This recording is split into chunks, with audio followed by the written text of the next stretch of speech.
Hello लोगोफोर नोंथांमोनखौ ᗵꞪएओ YouTube चेनेलाव खनसेबाव बरायनाय थाबाय। दिनै आं ᗵOइसनि बागै सावरायनो नागिरदों। दिनै ᗵOइसआ बर'नि गेजेराव मोनसे रेकर्ड लाबोबाय।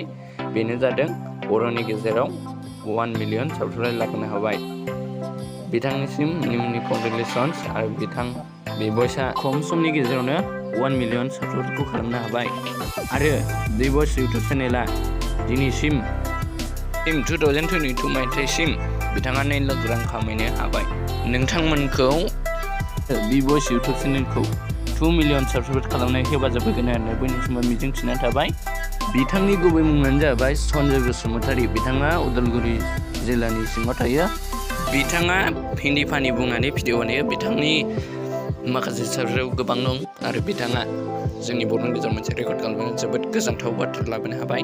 भिडिअआ बेखिनियावनो गाइस। जुदि नोंथांमोना भिडिअखौ नायनो मोजां मोनदोंना मोनाखै कमेन्टआव लिरनानै जाबाय। गोजोन्थों।